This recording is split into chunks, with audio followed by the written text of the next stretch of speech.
রংপুর জেলা স্কুলের অবসরপ্রাপ্ত শিক্ষক গণপতি চক্রবর্তী সহ তার পরিবারের 4 সদস্যকে শ্বাসরোধ করে হত্যার প্রমাণ মিলেছে বলে জানিয়েছেন Rangpur metropolitan police commissioner Mohammad Abdul মাবুদ।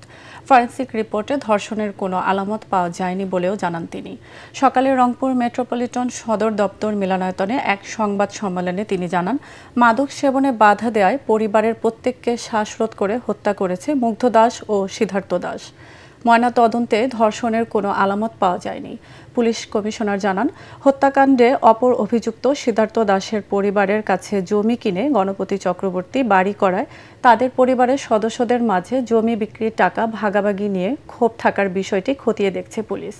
এদিকে হত্যাকাণ্ডের পর মুগ্ধ দাস দক্ষিণগঞ্জ শ্মশানে আশ্রয় নিয়েছিল বলে আদালতে জবানবন্দি দিয়েছে পাহারাদার বিদ্যুৎ দাস। ময়নাতদন্তের যে রিপোর্ট এসেছে সেই রিপোর্টে 4 জনকে শ্বাসরোধ করে হত্যার বিষয়টা ময়নাতদন্তে প্রমাণিত হয়েছে। কোনো ধর্ষণের আলামত পাওয়া যায় নাই। সিদ্ধার্থ দাসের বক্তব্যে কোর্টের জবানবন্দিতে একটা কথা উঠে এসেছে, তার পূর্বপুরুষদের জমি এরা কিনেছিল। আনুপাতিক হারে তাদের যে ইয়েটা আছে শরিকরা, এটা তারা টাকাটা পায় না, তাদের এটা নিয়ে একটা মনের মধ্যে একটা ক্ষোভ থাকতে পারে, সেদিকটা আমরা দেখতেছি।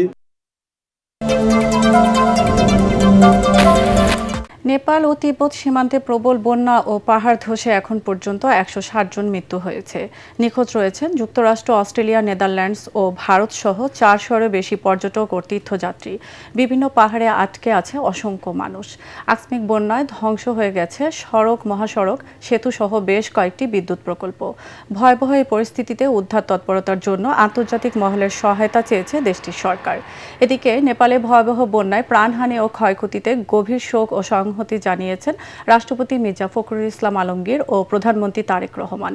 পররাষ্ট্র মন্ত্রণালয়ের এক প্রেস বিজ্ঞপ্তিতে জানানো হয়, ত্রাণ ও উদ্ধার কার্যক্রমে অংশ নিতে প্রস্তুত ঢাকা। নজরুল চর্চার মাধ্যমে অসাম্প্রদায়িক সমাজ গঠনের আহ্বানের মধ্য দিয়ে পালিত হচ্ছে জাতীয় কবি কাজী নজরুল ইসলামের 50তম মৃত্যুবার্ষিকী। ঢাকা বিশ্ববিদ্যালয়ের কেন্দ্রীয় জামে মসজিদের পাশে কবির মাজারে শ্রদ্ধা জানান বিভিন্ন রাজনৈতিক, সামাজিক ও সাংস্কৃতিক সংগঠন। শ্রদ্ধা জানাতে এসে বিএনপির ভারপ্রাপ্ত মহাসচিব রুহুল কবির রিজভী বলেন, নজরুলের রচনা অন্যায় আর শোষণের বিরুদ্ধে সবসময় জাতিকে লড়াইয়ের প্রেরণা যোগায়। এ সময় কবির নাতনি খিলখিল কাজী শিক্ষা প্রতিষ্ঠানে জাতীয় কবির জন্ম ও মৃত্যুবার্ষিকী পালনের দাবি জানান।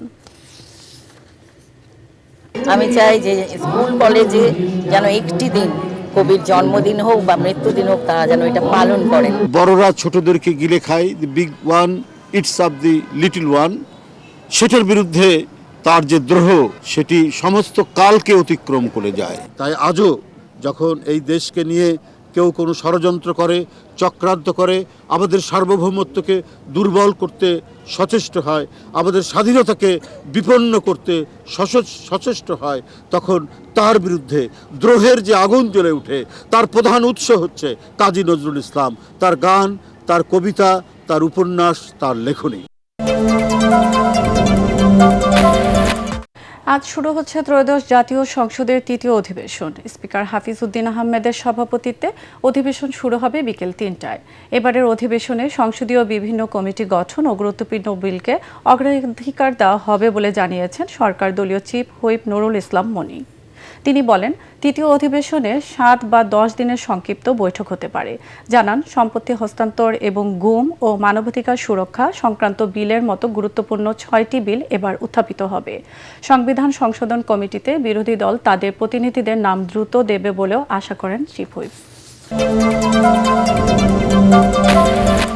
চাঁপাইনবাবগঞ্জের গোমস্তাপুর উপজেলার রামদাসপুর সীমান্ত দিয়ে বিএসএফের 6 জনকে বাংলাদেশে পুশ ইনের চেষ্টা চালায় ভারতীয় সীমান্ত রক্ষা বাহিনী বিএসএফ। ভোর 6:30টার দিকে নওগাঁ ব্যাটালিয়ন 16 বিজিবির রামদাসপুর বিওপির সদস্যরা তাদের বাংলাদেশের ভূখণ্ডে প্রবেশে বাধা দেন। বিজিবি সূত্র জানায়, ভারতের 12 বিএসএফ ব্যাটালিয়নের শামসেরনগর ক্যাম্পের সদস্যরা 6 জনকে বাংলাদেশের দিকে ঠেলে দেওয়ার চেষ্টা করেন। রামদাসপুর বিওপির টহল দল দ্রুত ঘটনাস্থলে পৌঁছে পুশিনে বাধা দেয়। এ ঘটনায় বিএসএফ এর কাছে প্রতিবাদ জানানো হয়েছে।